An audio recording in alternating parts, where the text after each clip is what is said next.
Portrait of Ginevra Benci by Leonardo da Vinci. Introduction.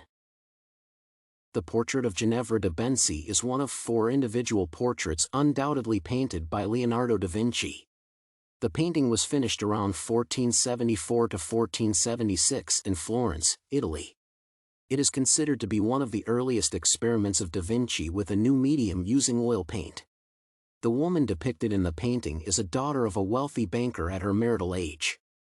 This portrait is known to be the only painting by Leonardo da Vinci in the United States at the present moment.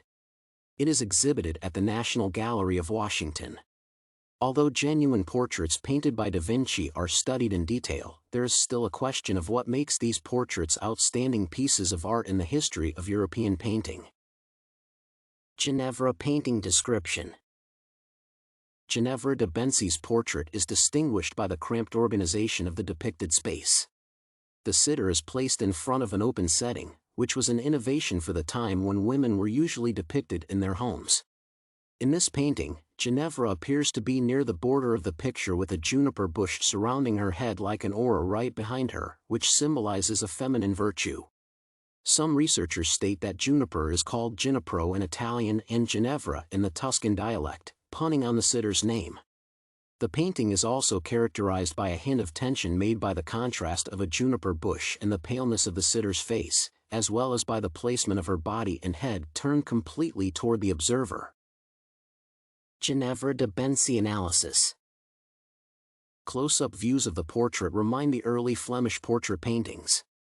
It is noted that the cold stare, reinforced by a slight turn of the head, of Leonardo's portrait of Ginevra de Benci is similar to that of Petrus Christus' portrait of a young lady.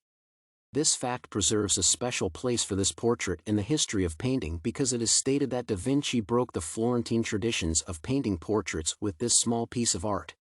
Some researchers point out that throughout the 1480s female portraits were completed predominantly in profile. The portrait might be created before the sitter's wedding or engagement. Still, it is noted that Leonardo might have depicted Ginevra more like a poetess, which also explains why he portrayed her in a natural setting. The sitter was well known in Florence for her poetic ambitions and liked the poetry of Petrarch, sharing this passion with Bernardo Bembo, who was her platonic lover. The painter also shows Ginevra's pureness expressed in the beauty of her body, emphasizing it with the waving banner that is translated as "beauty embellishes virtue." It is stated that the bottom part of the painting was cut down because the lower branches of the bush are not crossed. What caused the cutting of a part of the picture and what it looked like remains unknown. There are suggestions that Ginevra could hold a wedding bouquet in her hands. The sitter looks sad and sulky, which might be explained by the fact that she had to marry a wealthy merchant she does not love. Some sources note that neither Ginevra's nor her husband's family ever owned the portrait. It was ordered by Bernardo Bembo, which explains why da Vinci broke some painting traditions, as it might be a wish of the customer.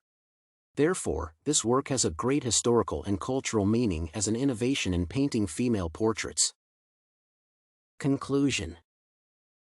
Although genuine portraits painted by da Vinci are studied in detail, it is important to understand what makes these portraits outstanding pieces of art in the history of European painting. It was pointed out that the portrait of Ginevra de Benci was influenced by the style of Flemish painting.